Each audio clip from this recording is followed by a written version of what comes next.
हरे कृष्णा। जय श्री हरि। ओम नमः शिवाय। प्रिय भक्तजनों, आइए आज सुनते हैं फाल्गुन मास कृष्ण पक्ष की विजया एकादशी का व्रत कथा और महात्म्य। युधिष्ठिर ने पूछा, वासुदेव, फाल्गुन के कृष्ण पक्ष में किस नाम की एकादशी होती है? कृपया करके बताइए। भगवान श्री कृष्ण बोले, युधिष्ठिर, एक बार नारद जी ने कमल के आसन पर विराजमान होने वाले ब्रह्मा जी से प्रश्न किया, सूर्यश्रेष्ठ, फाल्गुन के कृष्ण पक्ष में जो विजया नाम की एकादशी होती है, कृपया उसके पुण्य का वर्णन कीजिए। ब्रह्मा जी ने कहा, नारद सुनो, मैं एक उत्तम कथा सुनाता हूँ जो पापों का अपहरण करने वाली है। यह व्रत बहुत ही प्राचीन, पवित्र और पापनाशक है। यह विजया नाम की एकादशी राजाओं को विजय प्रदान करती है, इसमें तनिक भी संदेह नहीं है।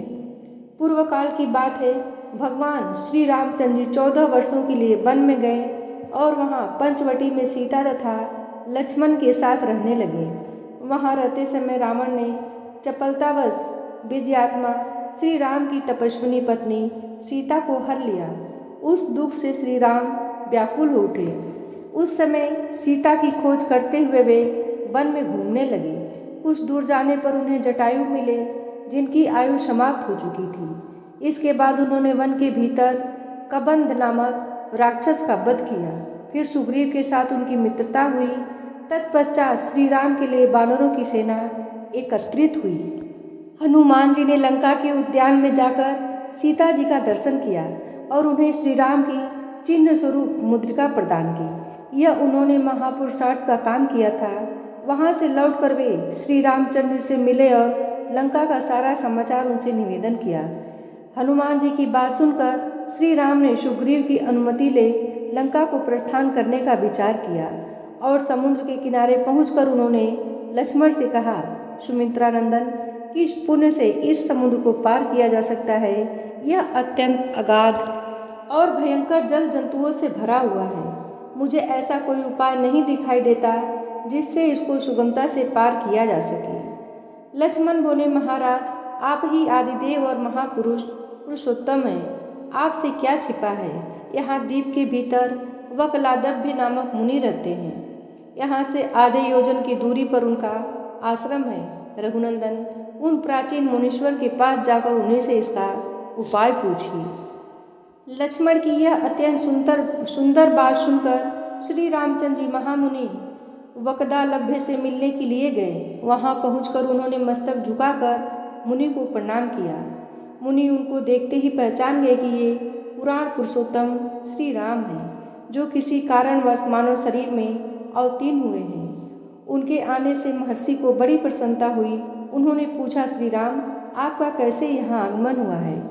श्री राम बोले, ब्राह्मण, आपकी कृपा से राक्षसों सहित लंका को जीतने के लिए सेना के साथ समुद्र के किनारे आया हूँ। मुझे अब किस प्रकार समुद्र पार किया जा सके, वह उपाय बताइए।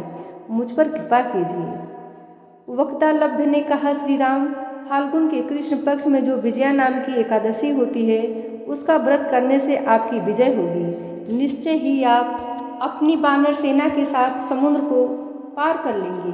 राजन, अब इस व्रत की फलदायक विधि सुनिए।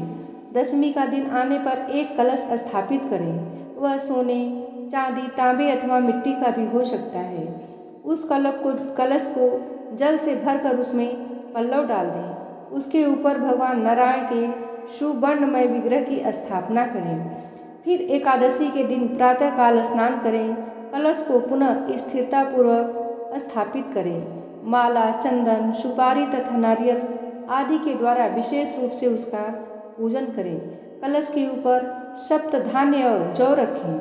गंध, धूप, दीप और भांति भांति के नैवेद्य से पूजन करें। कलश के सामने बैठकर वह सारा दिन उत्तम कथा वार्ता आदि के द्वारा व्यतीत करें तथा रात में भी वहाँ जागरण करें। अखंड व्रत की सिद्धि के लिए घी का दीपक जलाएं।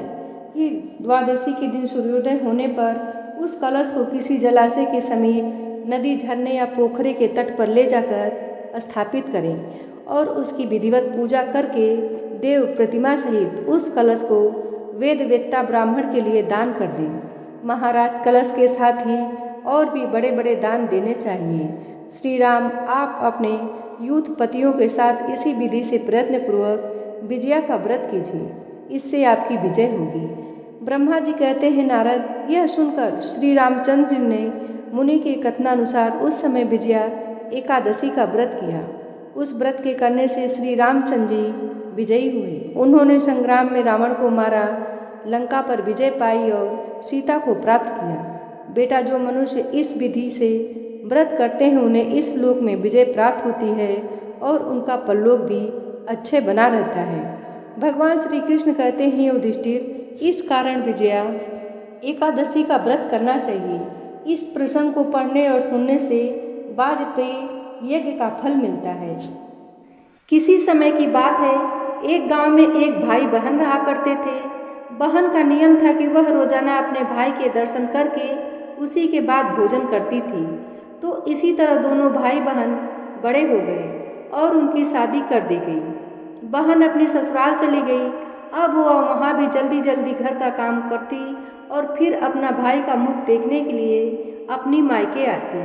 अपने भाई से मिलने के बाद ही घर जाकर भोजन करती।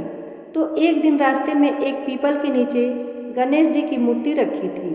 उसने भगवान के सामने हाथ जोड़कर कहा कि हे गणेश जी भगवान, मेरे जैसा अमर सुहाग और मेरे जैसा अमर पीहर सबको दीजिए। यह कहकर वह अपने मायके चली गई।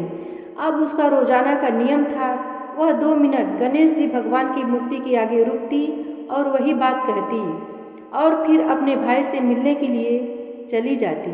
एक दिन उसके पैरों में जंगल की झाड़ियों के कांटे चुभ गए। जैसे ही वह अपने भाई के घर पहुंची और भाई का मुख देखकर बैठी, तब भाभी ने पूछा कि ननद बाईसा, आपके पैरों में क्या हो गया?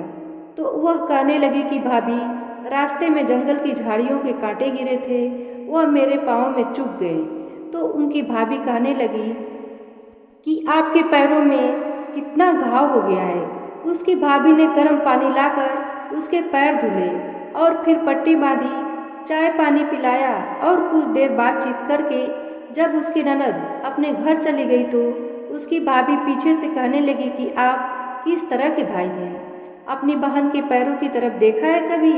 वो तो आपका मुख देखे बिना भोजन ही नहीं करती और आप अपनी बहन की तरफ ध्यान नहीं देते। देखा नहीं उनके पैरों में किस तरह के कांटे चुभे हुए थे? जाओ अभी के अभी रास्ता साफ करवा दो।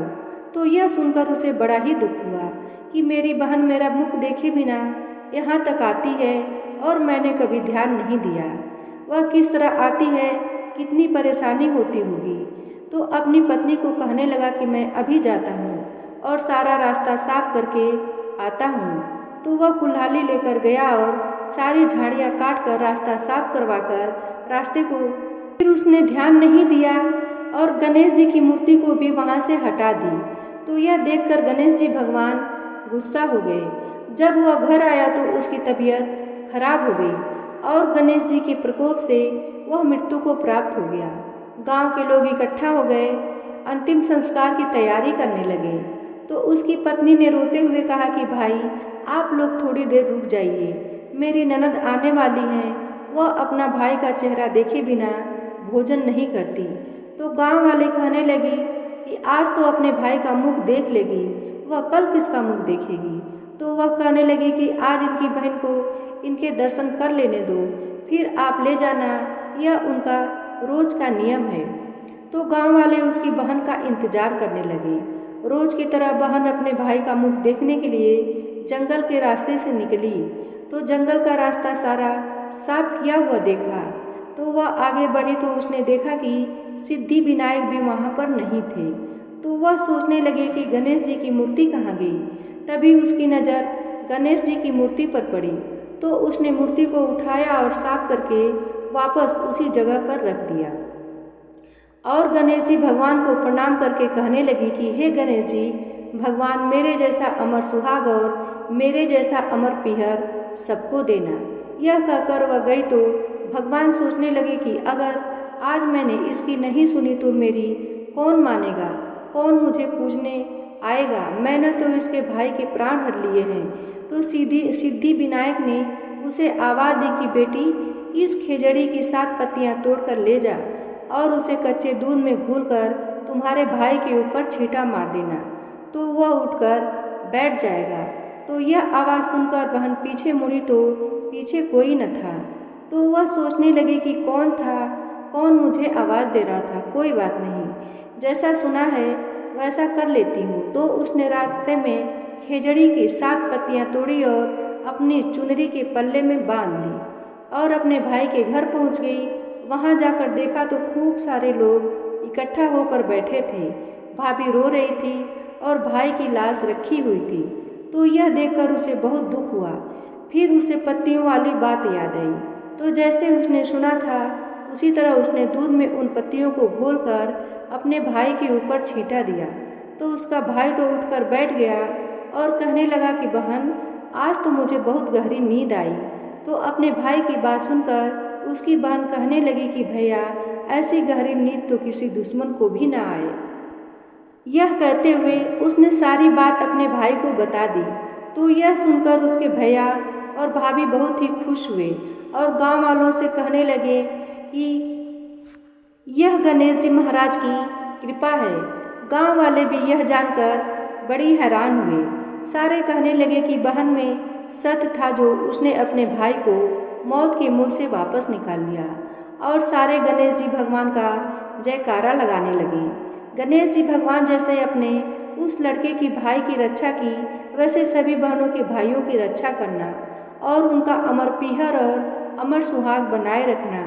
जो भी आपकी इस कथा को श्रद्धा भाव से सुने उसकी सारी मनोकामनाएं पूर्ण करना। बोलो गणेश जी भगवान की जय हो।